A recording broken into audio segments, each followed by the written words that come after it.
गणेश पुराण में एक बड़ी सुंदर कथा है। वो कथा इस प्रकार से, कन्हैया का विवाह होने वाला था। गणेश पुराण में वो रुक्मिणी का हरण करके नहीं लाए, सगाई हुई थी ठीक ठाक से, मलूक तैयार से।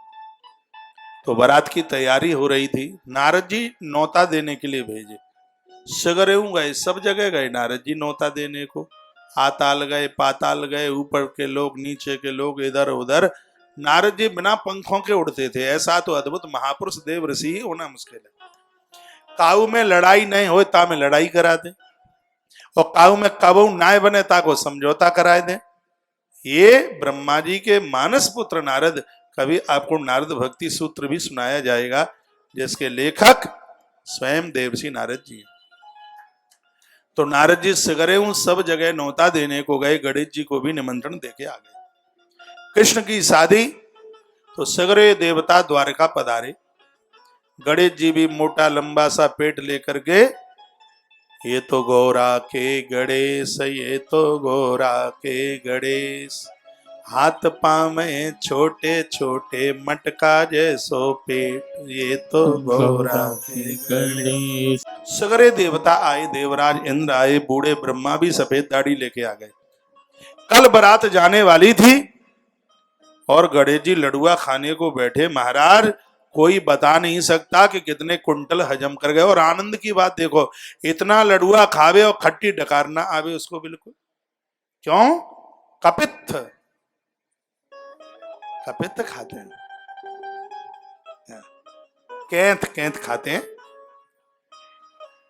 तो गणेश जी बैठे हैं, आराम से गणेश जी बैठे। देवराज इंद्र ने कहा, इतनी सुंदर बारात, अजय गड़ी आंखों वालों को ये नौता किसने दे दिया?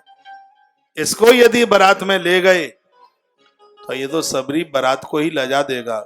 इंद्र बोले, इंद्र ने ब्रह्मा जी से कहा, सुनो ऐसा कुछ करो ना कि ये गणेश बारात में ना जा पावे।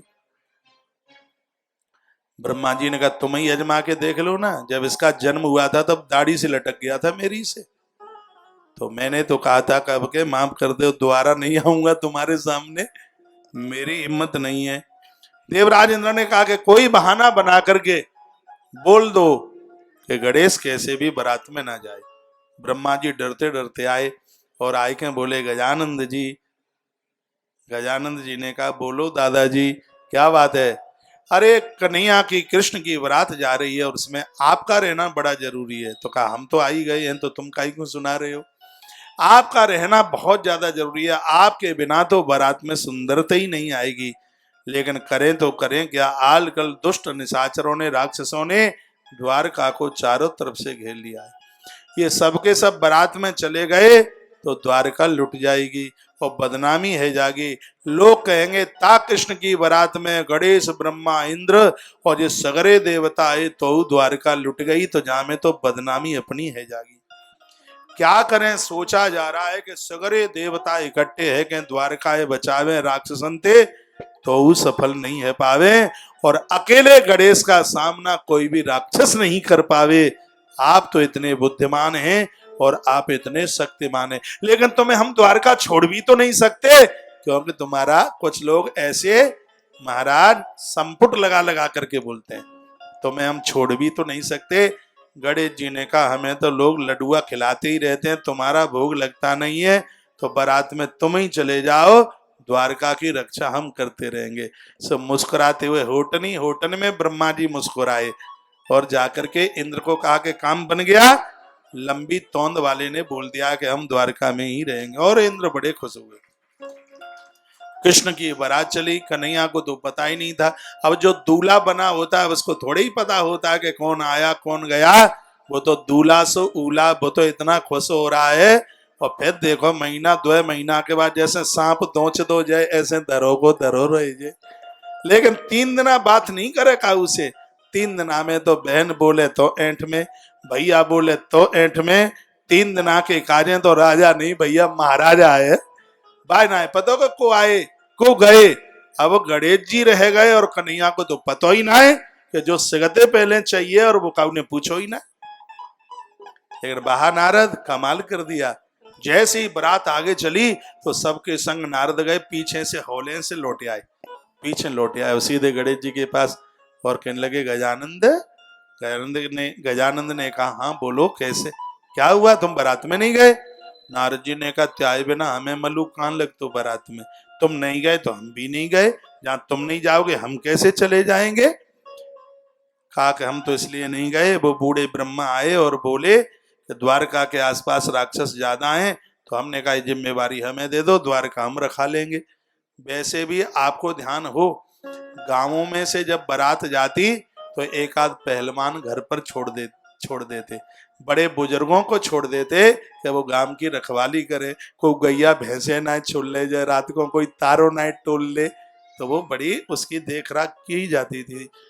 तो गणेश जी ने कहा, तो मैं तो अब इसको रखाने के लिए, द्वारका को रखाने के लिए मैं रह गया हूं। नारद जी ने कहा, ऐसा नहीं है। फिर इंद्र और ब्रह्मा को अपनी सुंदरता का घमंड है। इन्होंने कहा, लंबी नाक वाला, लंबी सूंड वाला और सूपा जैसे कान लिए हुए और मटका जैसा पेट लिए हुए हमें लजाएगा, इसलिए जानबूझ के तुम्हें छोड़ के गए हैं। गणेश जी ने कहा, अच्छा ऐसी बात है? सो एक आवाज लगाई और कहा, मेरी पूरी बटालियन हाजिर हो। सो 1 करोड़ चोखरा इकट्ठे हो गए। वहां आए दुनिया भर के चूहा आ गए, कोई काला, कोई भूरा, सफेद, जितने तरह के थे, छोटा मोटा सब आए। और सगरे चोखरा बोले, चूहा बोले, स्वामी जी काय के लिए याद किया है बताइए? सेवा बताएं, सेवा आज्ञा कीजिए। कहा कि जिधर से बारात जा रही है बेसमेंट खोद के तल घर तैयार कर दो। सो चली गणेश की फौज, सो मारा नीचे से सब उधेड़ दी माटी। अब जैसे ही रथ जाए तो धड़ाम से नीचे, फिर जाए तो फिर नीचे, सो सगरे तरुआ तरुआ तक चले गए नीचे। अब सोचने लगे देवता के, जे का भयो? नारद जी ने कहा, का भयो? ये लंबे पेट वाले की करामात है। गणेश को छोड़ के फरफोटा खाओगे तो खाने को नहीं मिलेगा। फरफोटा जानते होंगे आप? हाँ, फरफोटा होता है पेड़ में, जंगल में।